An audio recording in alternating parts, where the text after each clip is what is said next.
Muy buenos días a todas y a todos. Gracias por acompañarnos.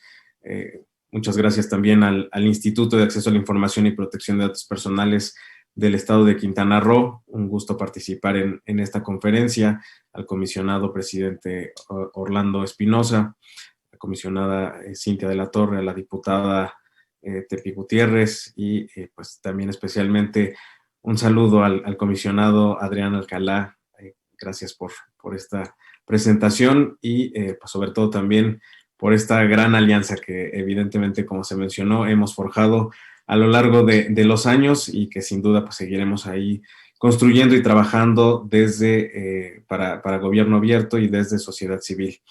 En efecto, el día de hoy vamos a abordar estos temas que ya hacían mención, de transparencia, de rendición de cuentas y de participación ciudadana, que a veces parecen ser conceptos que quedan un poco en el aire, que pues realmente luego cuesta trabajo concretizarlos, aterrizarlos en la vida cotidiana de las personas. Y creo que vale la pena traer esta discusión porque, pues como bien saben, recientemente han estado en la agenda pública todos estos cuestionamientos acerca de la pertinencia o no y la existencia o no debida de estos órganos constitucionalmente autónomos, particularmente pues también en referencia al Instituto Nacional, al INAI, y por supuesto también a todos los órganos garantes. Entonces, voy a dedicar más adelante un breve espacio también a la discusión de esta,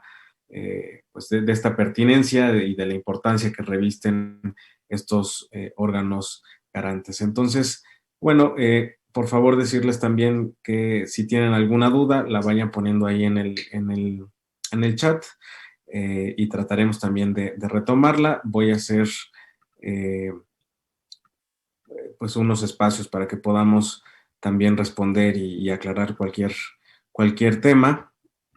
Voy a compartir una presentación. Y bueno, primero que nada también me gustaría platicar acerca de pues qué entendemos por sociedad civil, a qué nos referimos a sociedad civil. En este sentido, bueno, lo que veremos en un primer bloque va a ser, pues, cómo surge esta sociedad civil en México, qué rol desempeña, qué obstáculos tiene sociedad civil en el país, algunos casos de éxito que vale la pena siempre comunicarlos, compartirlos, discutirlos y sobre todo, pues, seguirlos implementando y también propuestas específicas para el fortalecimiento de sociedad civil y de la participación ciudadana. Entonces, bueno, mencionar que la sociedad civil surge ya como estructuralmente en el año de 1985 en respuesta a los sismos que hubo en ese año, a los terremotos que suceden en México, y pues surgen como una medida para de respuesta adicional a la que podía proporcionar el Estado, para la que podía proporcionar el gobierno. La sociedad civil, los ciudadanos se organizan de una forma importante y finalmente pues surgen estas redes sociales, estas redes, sí, sociales todavía no de tecnología, sino redes de ayuda, de asistencia de las personas que pues gracias a esta organización pues pudieron dar una mejor atención y atender la emergencia que sucedió en ese entonces. Y a partir de ahí, pues surgen estas organizaciones de la sociedad civil, principalmente con un enfoque asistencialista, con un enfoque de ayuda, de socorro. Sin embargo, como veremos, pues también hay organizaciones de la sociedad civil de distinta índole que se ocupan de diversos temas, es decir, desde estos temas asistencialistas y de ayuda hasta temas de participación ciudadana, de transparencia, de rendición de cuentas, de investigación, etcétera. Entonces, ahora, ¿por qué mencionaba también el tema y ya actualmente de redes sociales? Bueno, esta sociedad civil de nuevo marcó la diferencia en los sismos que ocurrieron en el año 2017, ahora ya haciendo uso de este componente tecnológico muy importante de las redes sociales, y que gracias a eso también fue mucho más fácil organizar a esta sociedad civil y que de esta forma se pudieran hacer brigadas, plataformas virtuales, acopios y conectar esfuerzos de la ciudadanía para ayudar a superar este sismo de nuevo. ¿Cómo está el panorama de sociedad civil en el país? Bueno, estas instituciones sin fines de lucro, como las identifica el INEGI, representan el 3% del Producto Interno Bruto, es decir, pues en general de todo este valor que se genera en el país. Parecería no ser tan importante el 3%, sin embargo, pues cuando lo comparamos con otros sectores, vemos que no es nada insignificante, al contrario, realmente es un gran valor el que aportan en términos, pues justamente de producción y de economía y de actividad para el país. El sector agrícola, pues prácticamente también representa este mismo porcentaje, el 3%.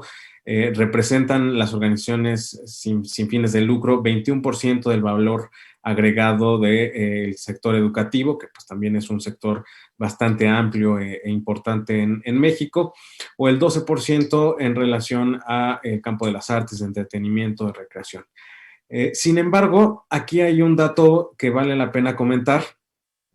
Existen solamente en México alrededor de 60,000 instituciones sin fines de lucro. Y en este sentido, si lo ponemos en perspectiva con otros países, por ejemplo, en Chile, con una población mucho menor que la de México, con solamente 18 millones de personas, prácticamente ni siquiera la zona conurbada metropolitana de la Ciudad de México, tienen más de 100,000 organizaciones de la sociedad civil. Entonces, esto nos indica que pues tenemos un serio déficit de estas instituciones sin fines de lucro, de organizaciones de la sociedad civil en el país. ¿Por qué? ¿Por qué tenemos este déficit? ¿Por qué estamos rezagados en este tema también de participación ciudadana, de creación de instituciones desde la ciudadanía? Bueno, existen una serie de retos y de obstáculos para las organizaciones. Aquí están señalados tres principales que tienen que ver, el primero, obviamente, con el tema del financiamiento, es decir, pues siempre se requiere no solamente dinero, capital, sino también se requiere una inversión de capital humano, de esquemas sustentables, de modificaciones a la estructura fiscal, temas de impuestos sobre la renta, a las políticas fiscales, etcétera. Entonces, aquí tenemos algunas limitantes en este tema de financiamiento. En segundo lugar, la sobreregulación que entorpece también la constitución y pues puesta en marcha y regularidad de las organizaciones de la sociedad civil. Actualmente tienen que cumplir con una serie de burocracia, de varios registros, está el registro federal, obtener la CLUNY, dobles cargas por parte de los gobiernos.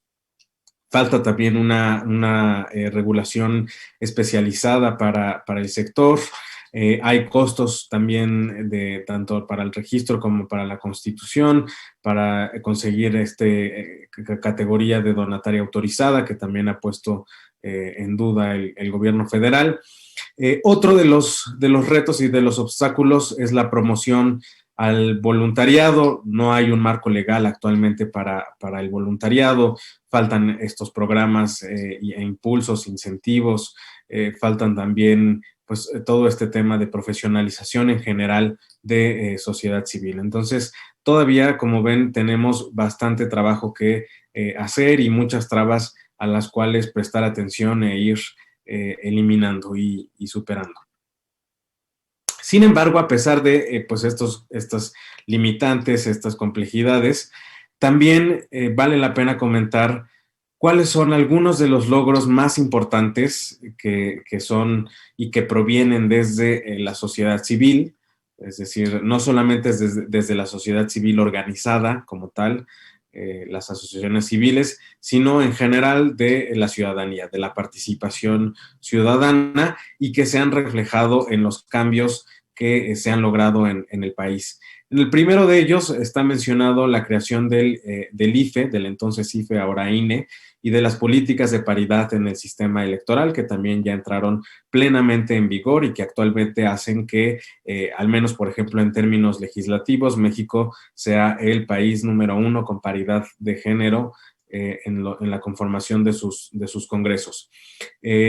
Otro gran logro es la autonomía de la Comisión Nacional de Derechos Humanos y del Banco de México. Son organismos precisamente constitucionalmente autónomos que tienen mandatos específicos, funciones específicas y que a la fecha pues han logrado una gran labor en sus respectivas materias, tanto en la promoción, difusión de los derechos humanos, entre ellos obviamente pues también todo este tema anteriormente de la creación de los órganos garantes, también pues del acceso a la información.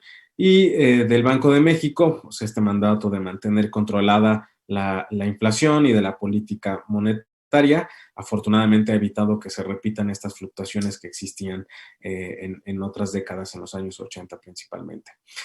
Otro de los grandes logros tiene que ver con la reforma que tuvo la Ciudad de México en materia política y en la cual pues se hizo una nueva constitución para la Ciudad de México de vanguardia, en donde se incorporan derechos ya sociales, derechos colectivos, y que pues realmente también ya se permite ahora mayor participación, distintos mecanismos para que la ciudadanía pueda participar, no solamente acotarlo a temas de consulta para los planes de desarrollo o a los presupuestos participativos, sino a una serie también de mecanismos de contacto directo con las autoridades.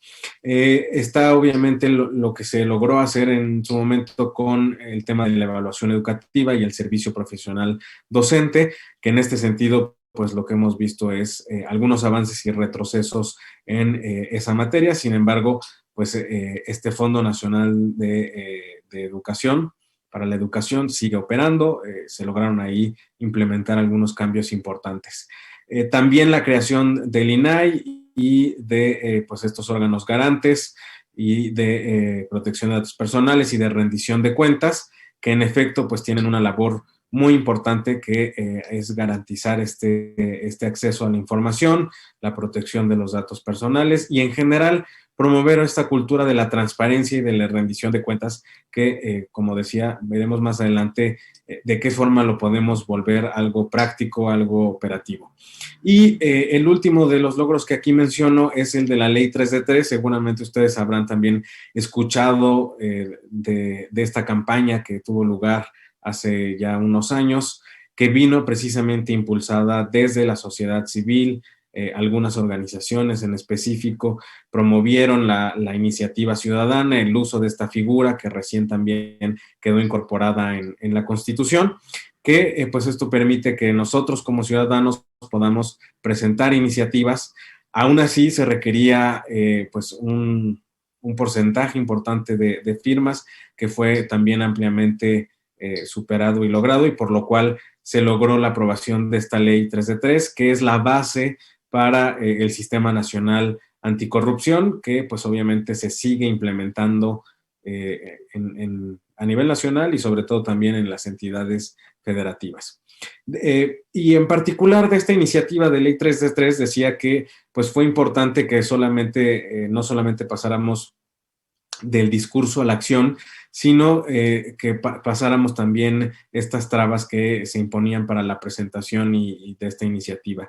Se requería un porcentaje de firmas para poderla presentar ante el Congreso y que la pudieran someter a discusión y en su caso aprobación, es decir, a pesar de que se presente esta iniciativa ciudadana, pues no tiene ninguna obligación de aprobarla, pero sí la obligación de discutirla. Y en este sentido se requerían más de 120,000 firmas.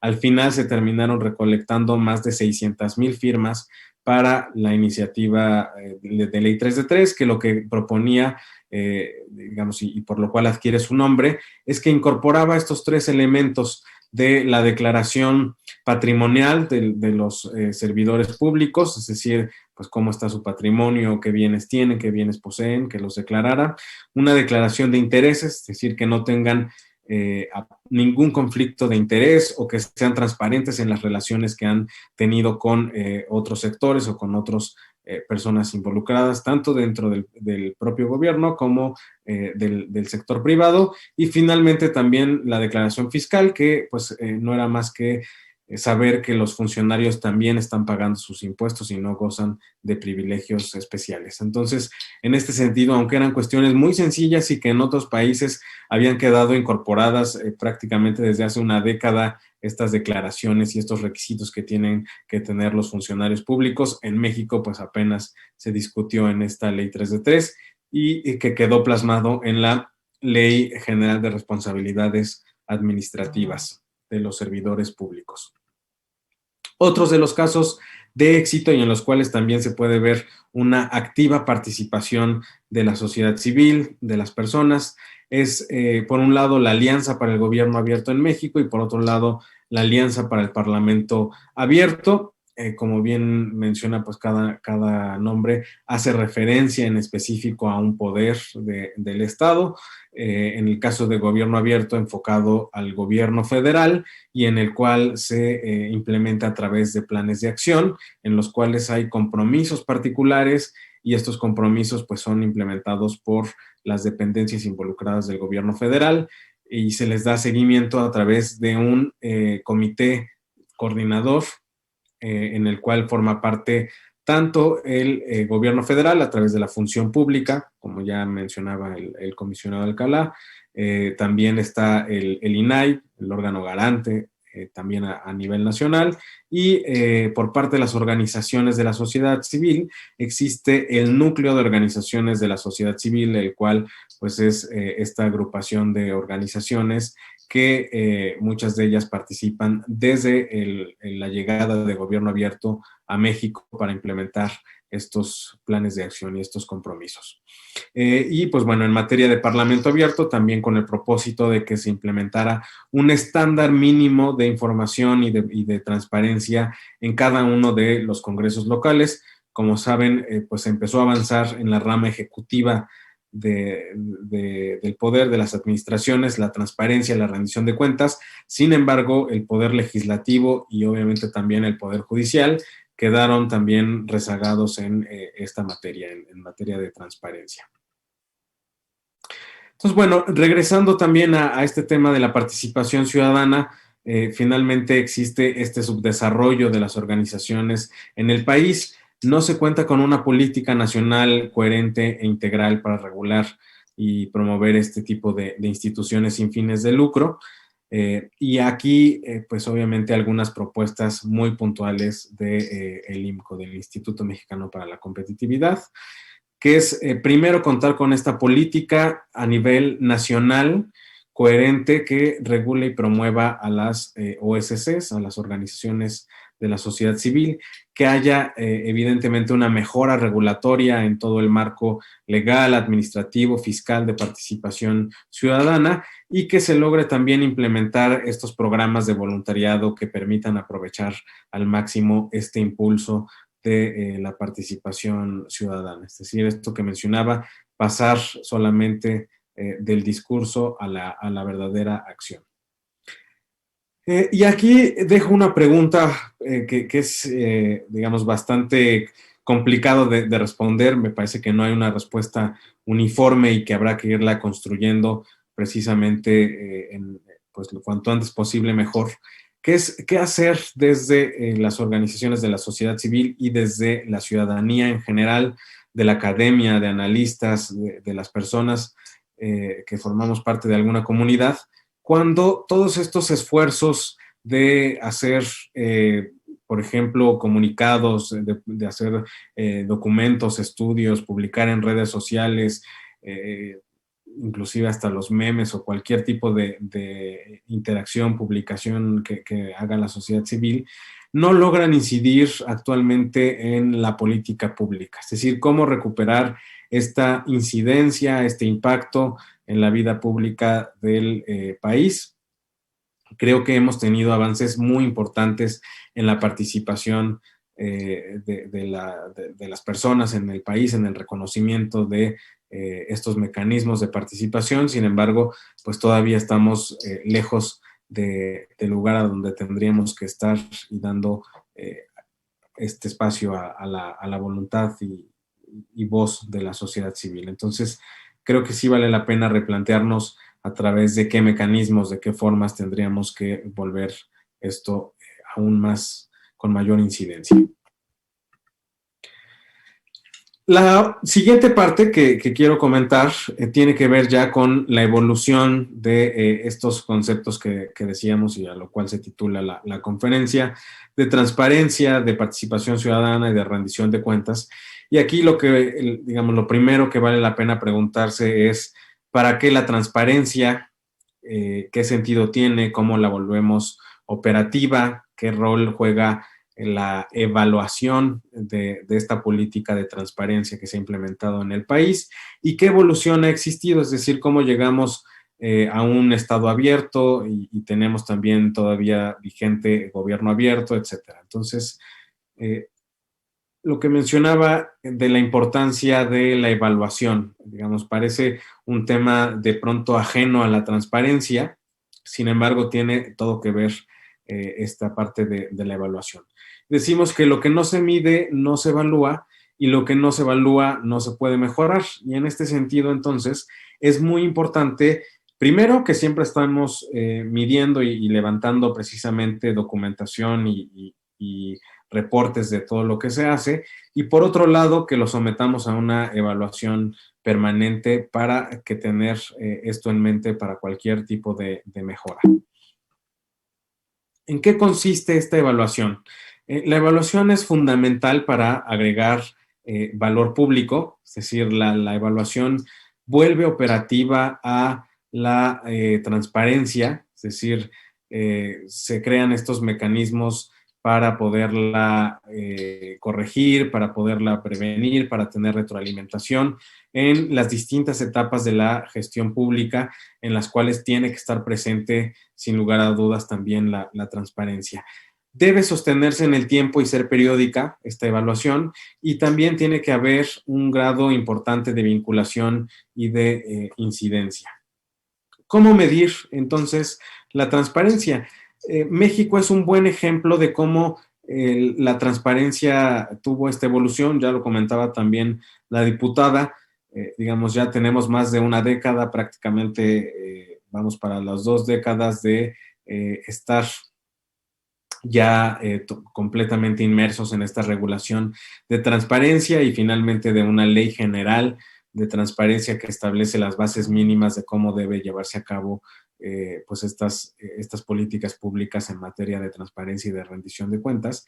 Y esta ley general precisamente es producto de una evolución que se dio a través de la evaluación constante del trabajo. Es decir, anteriormente el IFAI pues hizo una muy buena labor de estar documentando, de estar realizando evaluaciones constantes a esta labor de protección de acceso a la información, protección de pues este derecho a la transparencia y que después obviamente se fueron incorporando estos temas ya muy particulares de protección de datos personales, etcétera. Entonces, pasamos de una publicación reactiva a una publicación proactiva y estructurada. Esto quiere decir que pues esta evaluación lo que identificó precisamente es que no era suficiente tener desglosadas en las fracciones que tenían vigencia en ese entonces, en las leyes de transparencia, las obligaciones, sino que había que ir siempre más allá, tener esta transparencia proactiva,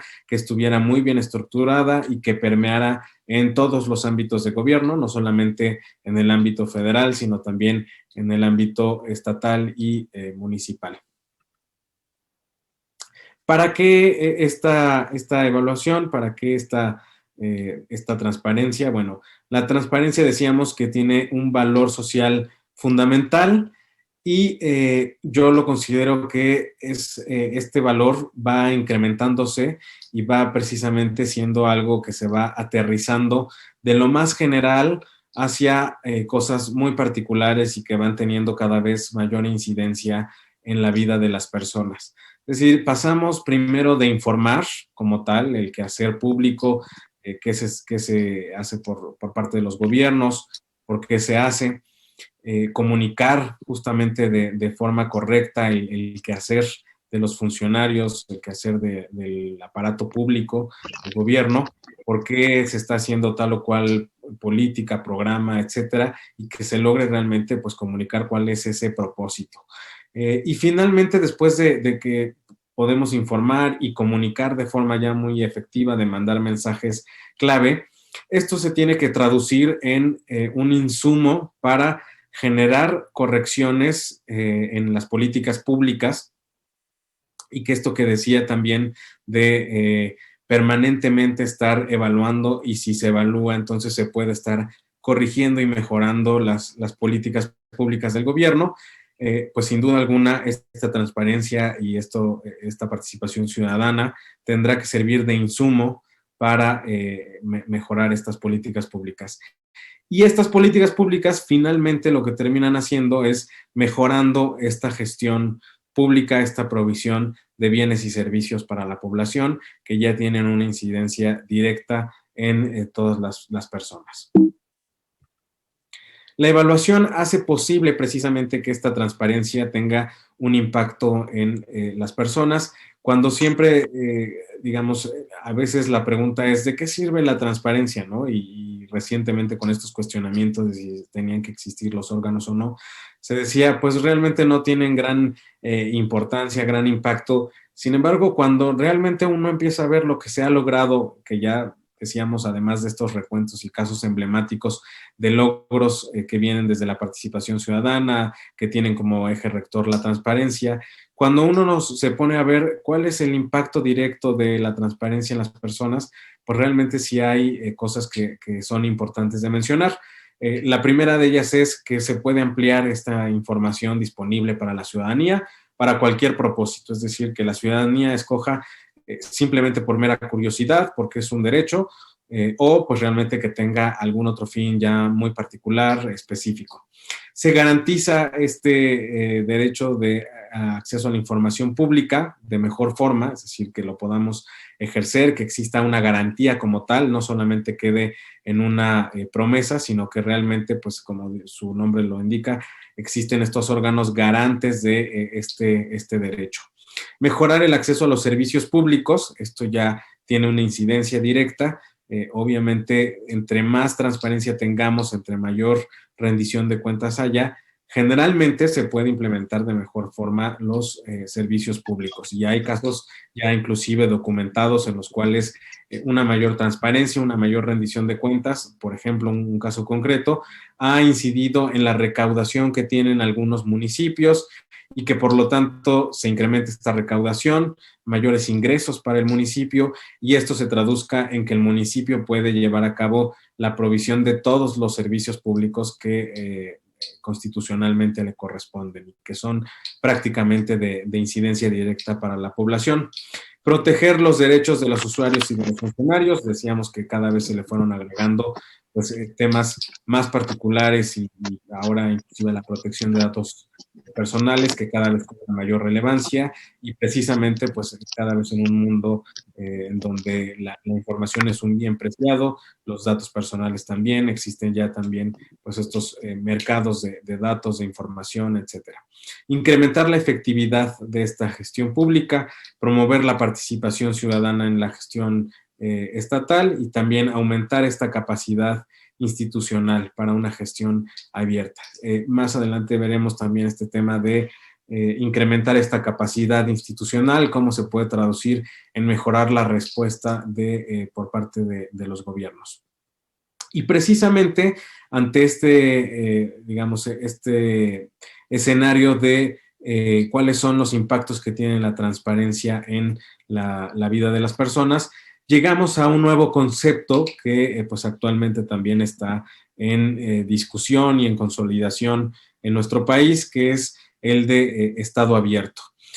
Como su nombre lo dice, el nombre de Estado abierto permite involucrar a todos los actores, es decir, no solamente, como hacía mención en el caso de gobierno abierto, a la rama ejecutiva del poder, sino también incluir al Poder Judicial, al Poder Legislativo e inclusive más allá de solamente los tres clásicos poderes, a cualquier otro poder público, a cualquier otro ente público, organismo constitucionalmente autónomo que también tienen concentradas estas funciones ejecutivas, legislativas y judiciales, que tendrían que estar realmente sometidos a una apertura gubernamental.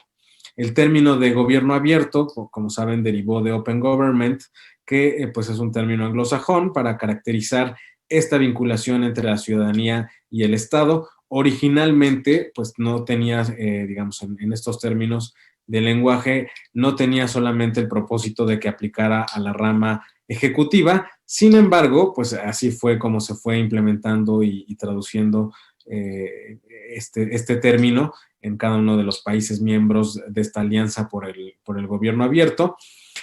Finalmente, pues digamos, creo que aquí se perdió esa oportunidad desde un inicio de haber incorporado a los demás poderes, pero precisamente ante esta falta de apertura gubernamental surge este término de Estado abierto. Y el Estado abierto entonces tiene como objetivo la transparencia, la rendición de cuentas, la participación ciudadana.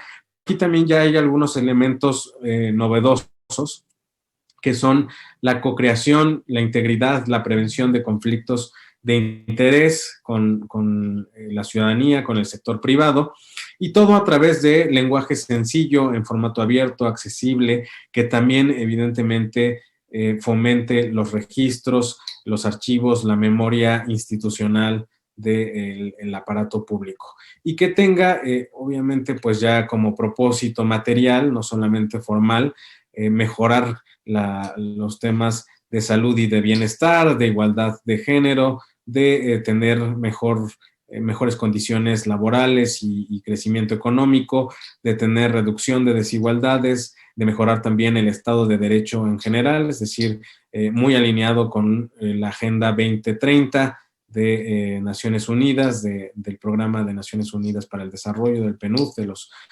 ODS.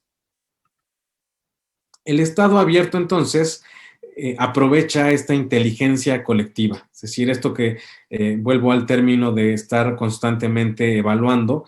Parte de esta evaluación, pues, implica que haya una métrica, que haya un reconocimiento a esta labor que se hace, y esta inteligencia colectiva, pues, muchas veces nos ayuda a construir soluciones a problemas cada vez más complejos, es decir, ahora tenemos problemas en donde se involucra no solamente una dependencia o una rama del Estado, sino que son multifactoriales, por ejemplo, el combate a la pobreza, el combate a la corrupción, mejorar las condiciones de este Estado de Derecho, pues implica la colaboración y la participación de distintas instituciones y de distintos sectores también. Órganos garantes deben de tejer acciones de apertura permanente, orientar esfuerzos institucionales en la generación del bienestar público para, pues justamente, no tener una sociedad vulnerable. Además, debe de publicar y difundir información específica y de seguimiento a cada uno de los compromisos de las autoridades. Es decir, este seguimiento tiene que existir, de lo contrario también hay una pérdida de legitimidad y lo que sucede en algunas ocasiones y que ha sucedido, por ejemplo, con el uso de estos términos de gobierno abierto, de transparencia, de rendición de cuentas, es que van perdiendo este impulso, van perdiendo credibilidad, precisamente porque en muchas ocasiones no se le da un correcto seguimiento a compromisos puntuales que tendrían que estar relegitimando esta función. Gobierno abierto. Para hablar de gobierno abierto, lo que hay que entender que hay de fondo y que está, digamos, también incorporado en este concepto de Estado abierto, es una doble dimensión, por un lado técnica y por otro lado política, en el cual lo que vemos es, por un lado, cómo entiende el gobierno su actuación dentro de el propio aparato público, cómo se relacionan los distintos ramas del poder, el poder ejecutivo, el poder legislativo, el poder judicial, y por otro lado, cómo interactúan con la ciudadanía, también cómo interactúan con este poder.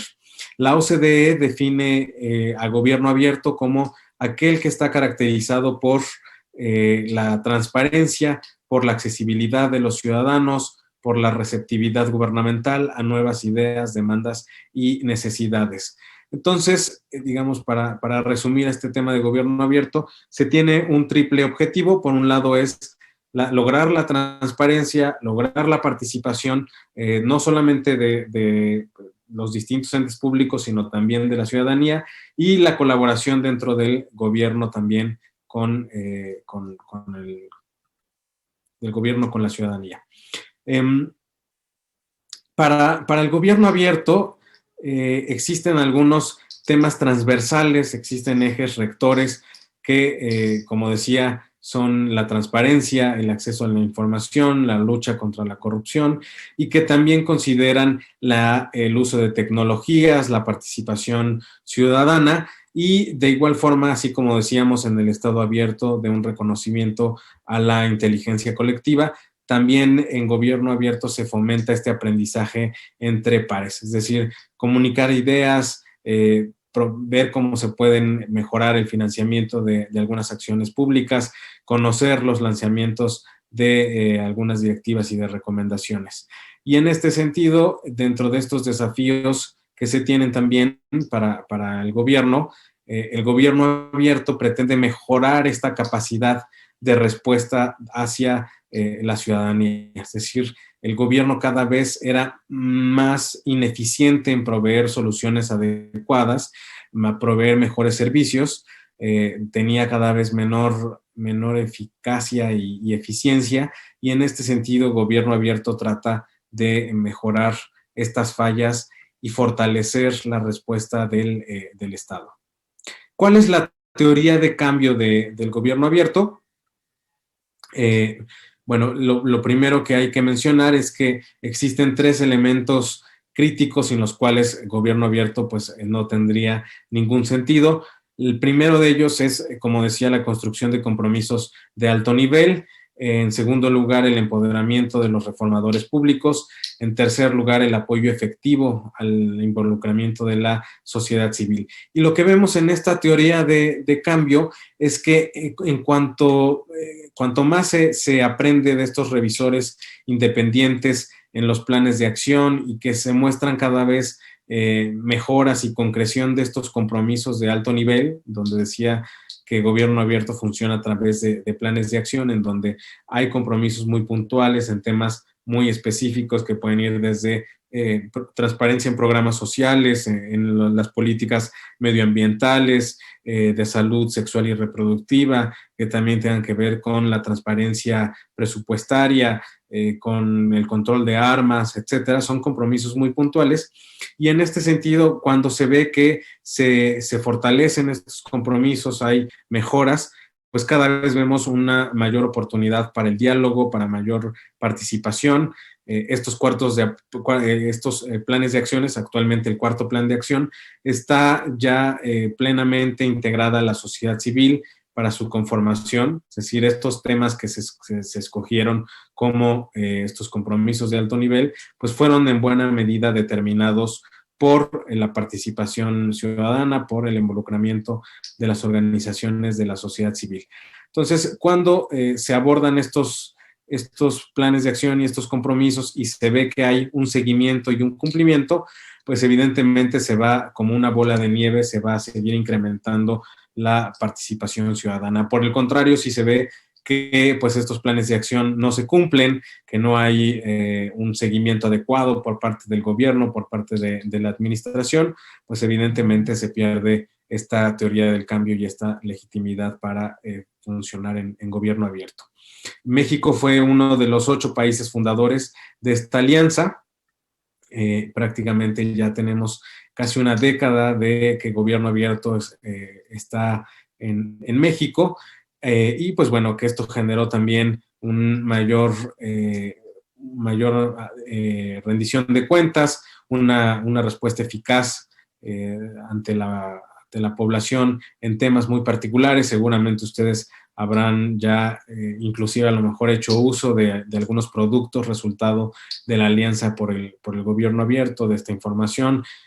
A mí me gusta presumir esa página de transparencia presupuestaria que realmente pues es producto de esta alianza por el gobierno abierto y en la cual las organizaciones estuvieron muy al pendiente y que es, digamos, a pesar de la complejidad técnica que implican las finanzas públicas y conocer pues justamente todo el marco regulatorio de las finanzas públicas, se logró tener esta plataforma que sigue siendo un referente a nivel internacional de cómo se publica esta información en materia de los números y de los recursos públicos del país. Gobierno abierto ya está en la agenda, ya es un término bastante consolidado, es una iniciativa multinacional, pero que cada vez también tiene mayor presencia a nivel local y a nivel municipal. Como saben, también hay ejercicios de parte de OGP Internacional en donde pretenden incorporar activamente a los gobiernos estatales y municipales.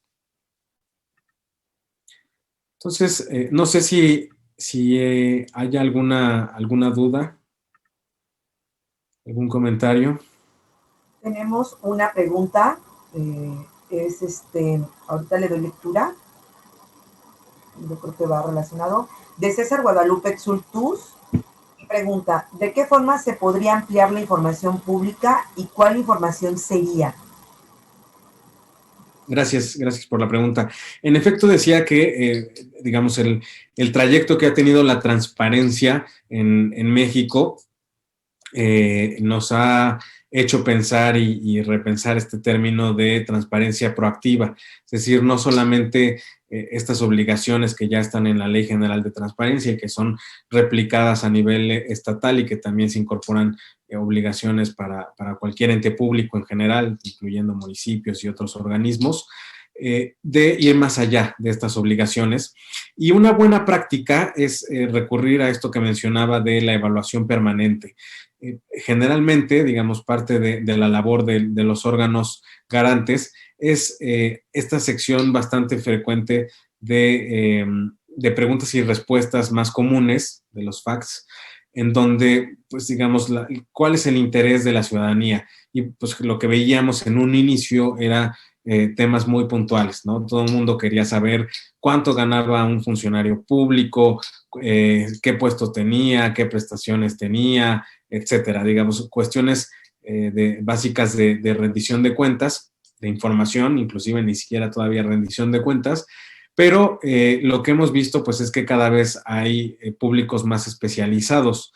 Entonces, por un lado, la apertura de esta información tendría que ir y esta publicación de información de forma proactiva tendría que ir primero siguiendo estas preguntas frecuentes que se hace la ciudadanía, que son constantes.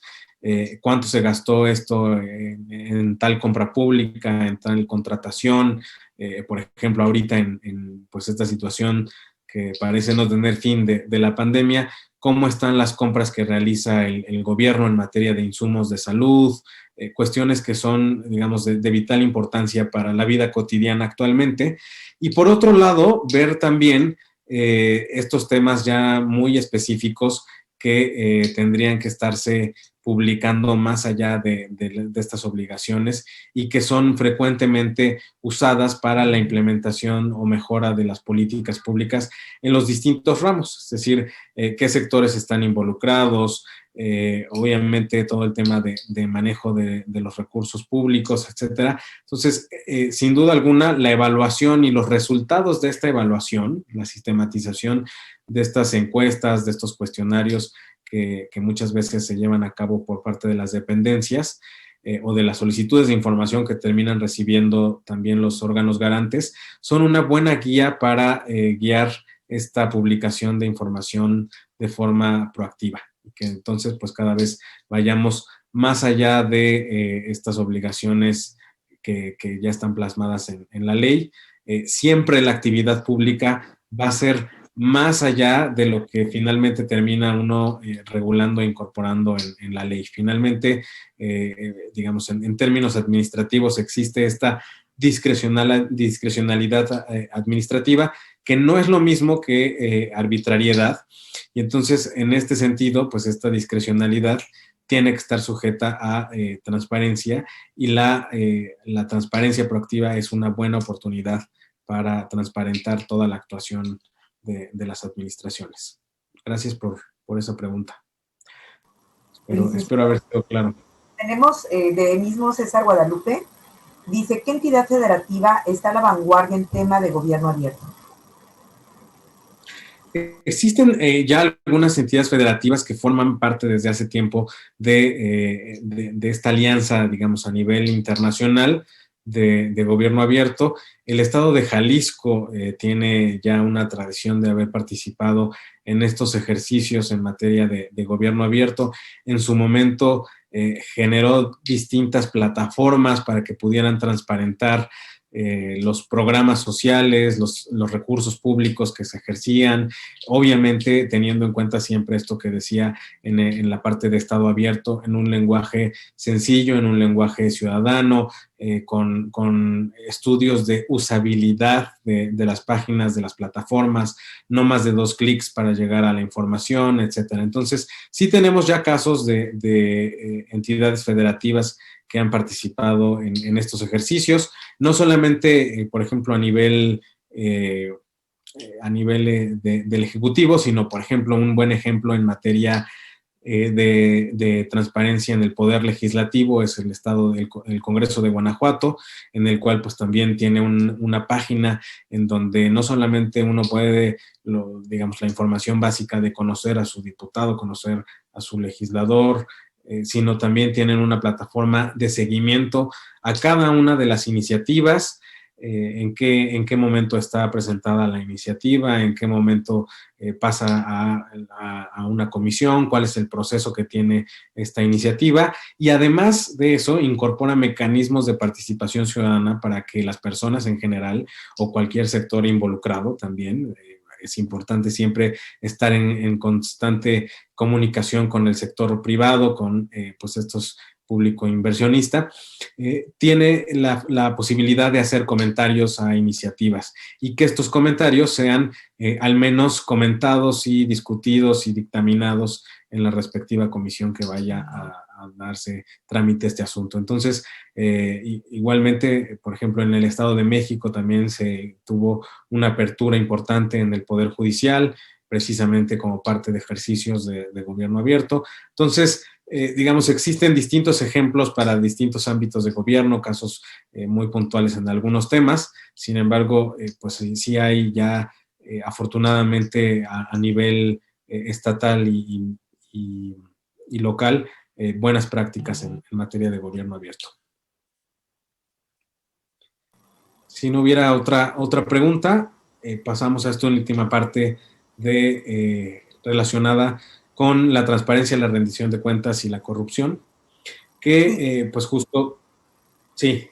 Perdón, licenciado. Hay una más, no sé si la quiere responder ahorita o la dejamos al final. Sí, adelante. Sí, bien. De Alejandro Torres, dice, ¿qué hacer si el municipio de Puerto Morelos de Quintana Roo no da respuesta a las solicitudes de información que se le han hecho respecto al PBU 2030, así como al proyecto de creación de una vía alterna a la carretera federal Cancún-Tulum que pasaría por en medio de varios fraccionamientos habitacionales? Gracias. Digamos, no tengo en mente todo el marco regulatorio del Estado de Quintana Roo. Sin embargo, el proceso general tendría que pasar evidentemente por pasar por el ITAI y posteriormente, digamos, dependiendo de la respuesta que se tenga ahí, en todo caso, llegar también a las instancias del Instituto Nacional de Acceso a la Información, del INAI.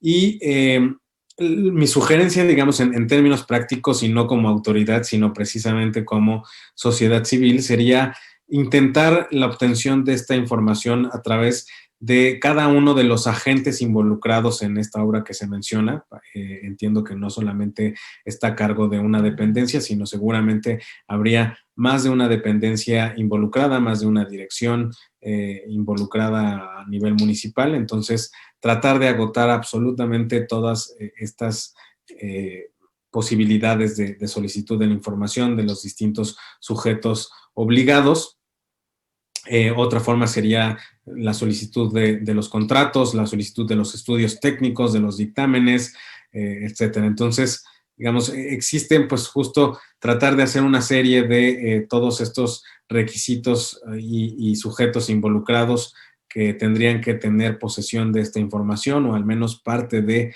esta información y de esta forma tener acceso a como tal la información. Espero que sea útil este tip.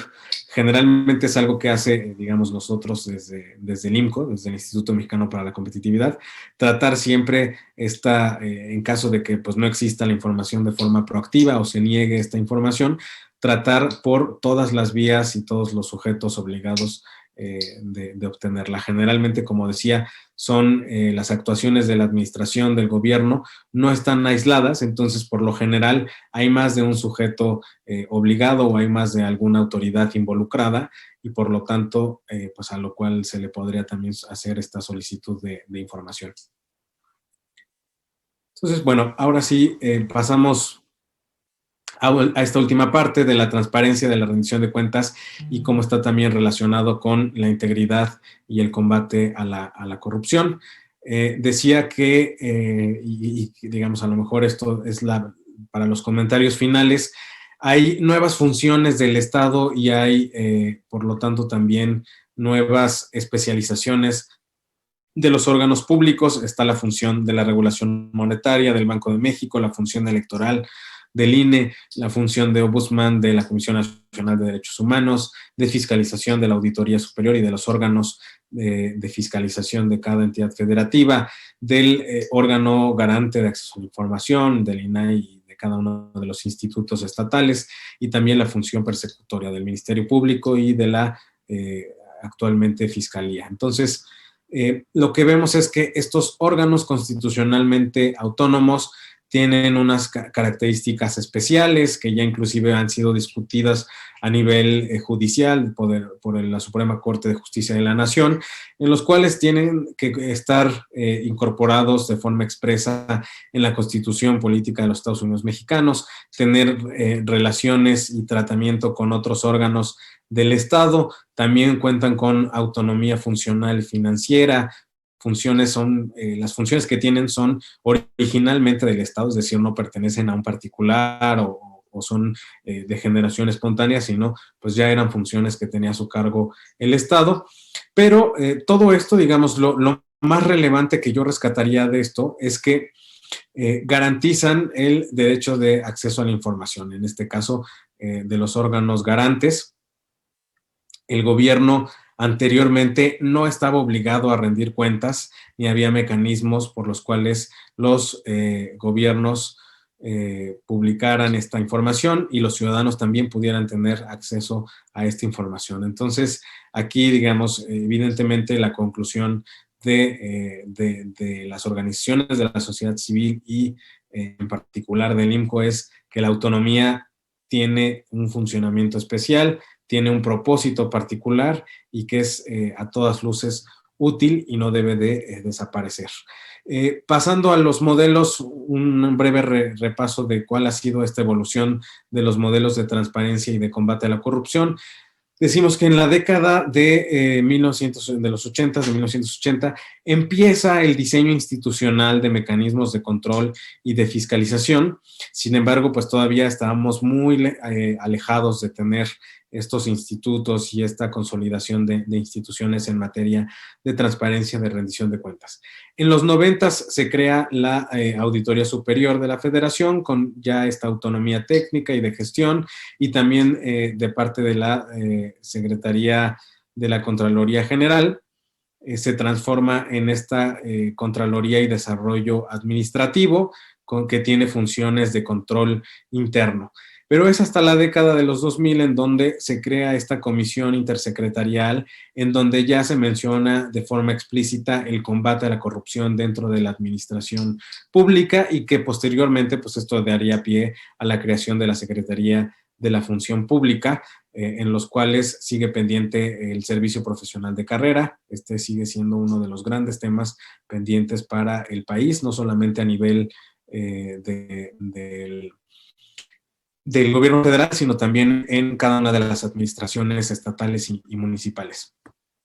En la década de los 2000 se crea este programa de combate a la corrupción y fomento a la transparencia. Hay mayor apertura en las instituciones. También se le da continuidad con este Programa Nacional de Rendición de Cuentas, Transparencia y Combate a la Corrupción. Y finalmente, hasta la década de los 2010, logramos institucionalizar estos mecanismos de participación ciudadana, de combate a la corrupción y coordinar estas acciones para controlar a las prácticas indebidas en el gobierno federal a través de sistemas que se generan en materia de transparencia, el Sistema Nacional de Transparencia, el Sistema Nacional de Fiscalización, el Sistema Nacional Anticorrupción, que justamente, digo, como ustedes seguramente lo habrán visto en su funcionamiento, a veces son sistemas que parecen bastante complejos, que involucran, como decía, a una serie de sujetos, de sujetos públicos que pues realmente es muy amplia, ¿no? Y el mayor reto que tienen estos sistemas es lograr la efectiva coordinación. Sin embargo, algo que quiero resaltar de que tienen en común todos estos sistemas nacionales es que está presente la sociedad civil en cada uno de ellos de alguna u otra forma, y en particular, por ejemplo, pues en el Sistema Nacional Anticorrupción está de forma no solamente consultiva, sino realmente como un órgano de gobierno. Este impulso de transparencia se logra consolidar en esta ley general de transparencia. En 2015 se crean estos órganos garantes, unidades de transparencia, hay obviamente organismos internacionales y factores externos, diplomáticos, etcétera, mejores prácticas y recomendaciones de la OCDE, del Fondo Monetario Internacional, que obligan a que sea un tema que se tiene que atender por parte del país y que está frecuentemente en la agenda pública. El Sistema Nacional de Transparencia y el Sistema Nacional Anticorrupción tienen, como decía, en su funcionamiento esta base colaborativa de diseñar estrategias conjuntas, de tener una colaboración interinstitucional y los titulares encargados de promover, orientar y dirigir este trabajo en conjunto. Por un lado está en el Sistema Nacional de Transparencia el Consejo Nacional, presidido por el INAI, y por el Sistema Nacional Anticorrupción, en el cual hay una instancia de corte ciudadano, este Comité de Participación Ciudadana. En ambos sistemas están diseñados para fomentar esta colaboración entre instancias públicas que intervienen para hacer posible su funcionamiento con el objeto de ir trazando plataformas de integridad pública. Y aquí entonces surge este término de integridad pública. El Sistema Nacional Anticorrupción catapultó la incidencia de la sociedad civil, forma parte, como decía, no solamente de consultas, sino de su estructura operativa. La sociedad civil tiene un mayor grado de participación en la gestión gubernamental. ¿Y cuáles han sido algunos de los beneficios de esta política de transparencia, de integridad y apertura gubernamental? Aumenta el impacto y la intención de incluir a otros actores e instituciones, poderes y niveles de gobierno, permite gestionar estas demandas sociales, incorporación creciente de las organizaciones y de otros pares, capacidad creciente de participación y producción constante de contenidos y de intercambio en general de este tipo de iniciativas. También se acompaña siempre con el uso de tecnología y mejores herramientas para una efectiva comunicación, y se avanza también en controlar de mejor forma la corrupción y generar mejores condiciones de gobernanza y de Estado de Derecho. Entonces, cuando pensamos con el término de integridad y por qué es importante la apertura gubernamental, empiezan a hacer preguntas que relacionan estos términos de transparencia, de rendición de cuentas, de integridad, de combate a la corrupción. Integridad es lo contrario a la corrupción, es decir, es una conducta que está alineada a los valores, principios y estándares éticos con un propósito determinado. Si uno ve cuáles son los conceptos o las palabras que están relacionadas con esta integridad pública, Obviamente, pues vamos a ver aquí temas de transparencia, de confianza, de interés público, de rendición de cuentas, de legalidad, de cooperación, etcétera. La integridad pública, para volverla operativa, requiere que también se sostenga en el tiempo y de que funcionen adecuadamente estos sistemas de integridad. ¿Cuáles son estos sistemas de integridad? Bueno, generalmente tienen al menos estos componentes, que por un lado es una estructura interna, un plan de difusión, de sensibilización, acciones de difusión, una plataforma en la cual pues, se pueda tener este contacto con los sujetos, con los individuos, y una normatividad, un código de ética que tenga contenidos organizados, que sea un marco referencial.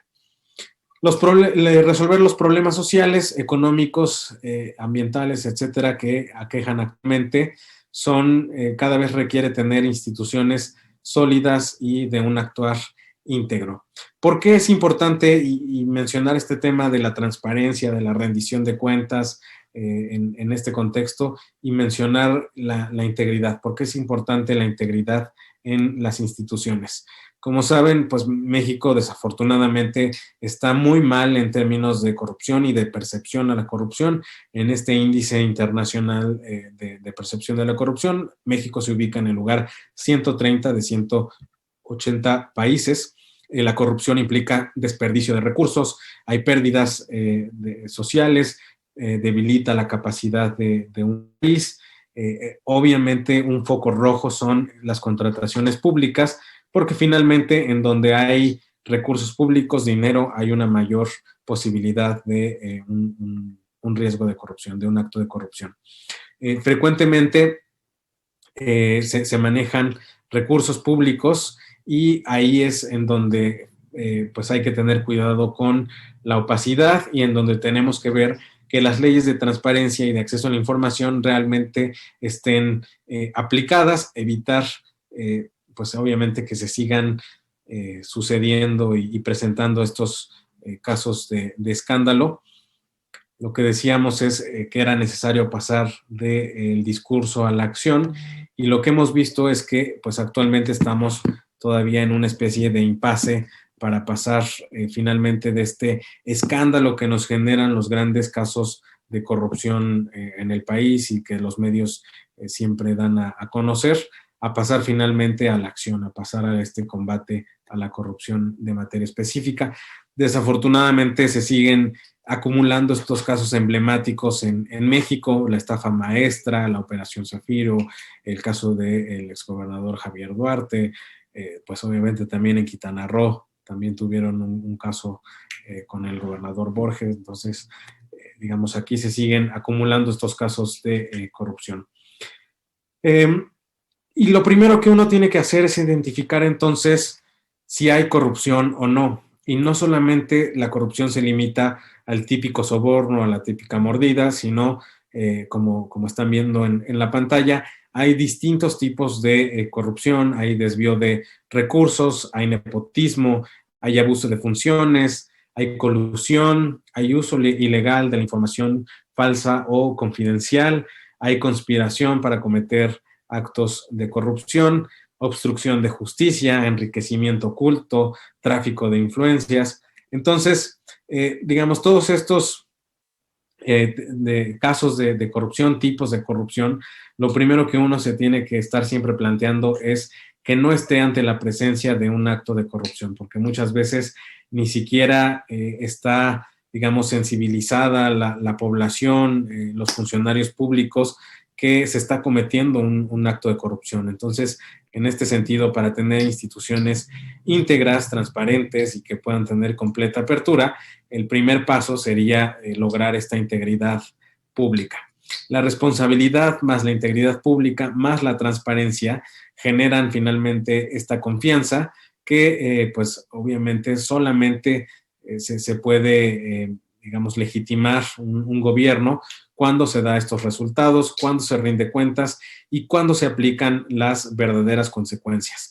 Algo que no había hecho mención es ¿qué entendemos entonces por una verdadera rendición de cuentas? No solamente es la parte de informar, de qué se está haciendo, qué se hizo de parte de una autoridad, sino justificar plenamente la actuación de esta autoridad, dar los fundamentos y los motivos, las razones por las cuales se actuó de cierta forma, y posteriormente, además de informar y de justificar, de evaluar si fue una buena decisión o fue una mala decisión, y en caso de que haya sido una mala decisión, pasar a las consecuencias correctivas o sancionatorias que pues merezca esta actuación de la autoridad.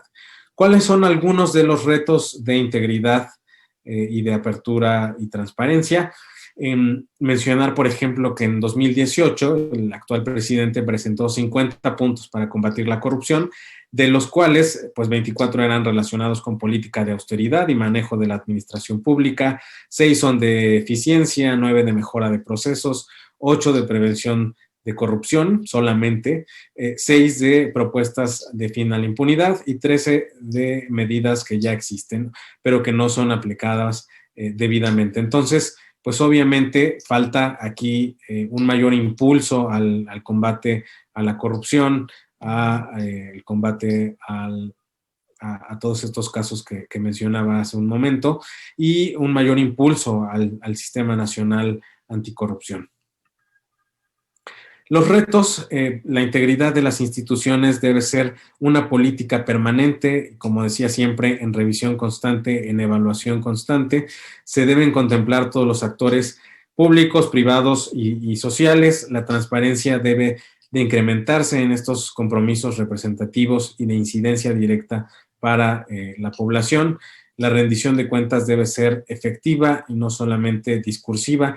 En el momento en el que la persona logra identificar muy claramente este escalafón que veíamos de primero informar, comunicar, después servir de insumo para la mejora de política y finalmente reflejar en la vida de las personas esta mejora de gestión, pues evidentemente se tiene una mejor rendición de cuentas. La integridad debe documentarse, debe de disminuir esta impunidad.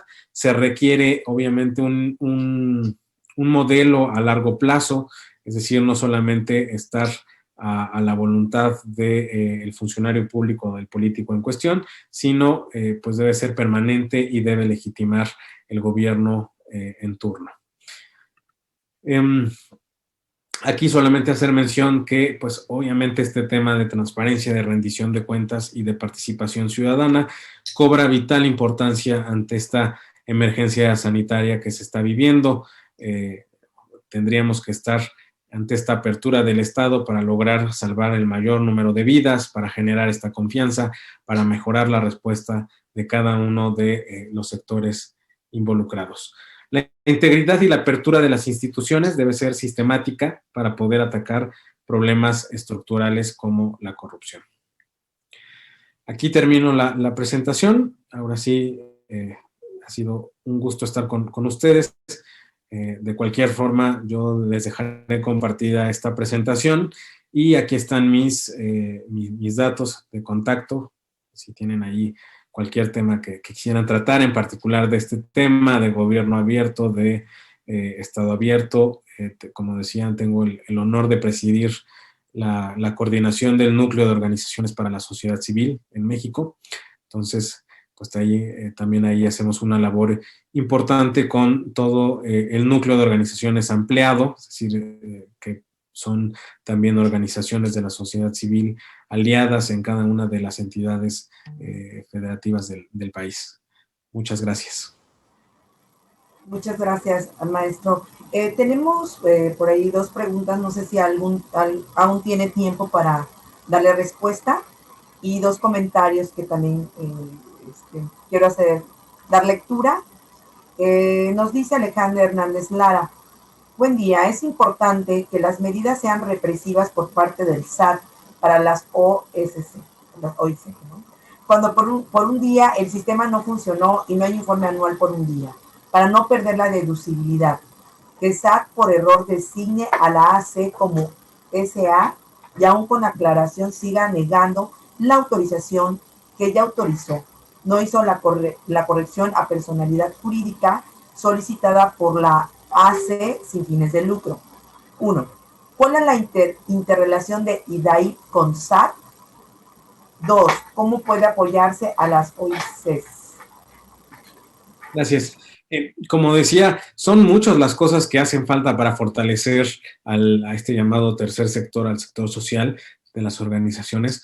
Uno de ellos tiene que ver con mejorar este marco regulatorio en materia fiscal y en general de registros que se solicitan para las organizaciones. En efecto, hay que obtener esta CLUNI que decía, está un registro también de organizaciones, la constitución que se tiene que llevar a cabo también. Entonces, digamos, esto no es propiamente materia de transparencia, sino de procesos administrativos que ya caen en el ámbito del derecho administrativo, del derecho contencioso administrativo, y con los cuales pues justamente ahí digamos tendríamos que empezar a plantear cuáles son los recursos para invalidar estos actos de la autoridad en materia de administración tributaria del SAT, que pues obviamente son la mayor parte de casos que se presentan ante estos tribunales de justicia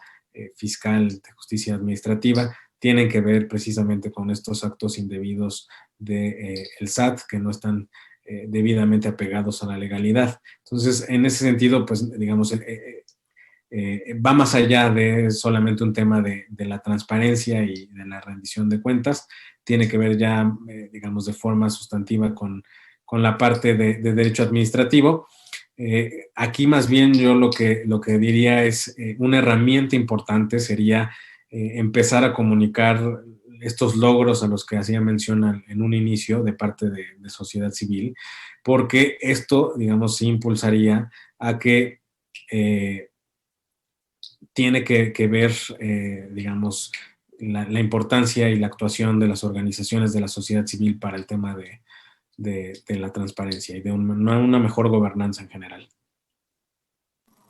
Muy bien, gracias, maestro. Ya nada más los comentarios de nuestra asistente Alejandra Hernández Lara, nuestra participante, dice, el informe para Indesol para solicitar carta de acreditación propongo sea más accesible para no ser rechazado por cuestiones técnicas y se dé información y flexibilidad. Muchas gracias, muchas veces no hay participación por miedo a represión y persecución ante libertad de expresión respetuosa, por lo que deseo estas preguntas sean de propuestas meramente de aportaciones y experiencias vividas de muchos. Pido disculpas y perdón por mis comentarios, solo deseo apoyar a las organizaciones de la sociedad civil con todo el respeto y amor a su invaluable labor. Ya no quería dejar de señalar el comentario de Alejandra, por ahí nos pide un dato que espero se lo podamos mandar ya vía chat o vía correo electrónico. Y bueno, perdón, sería todo. No sé si quisiera comentar algo más, maestro.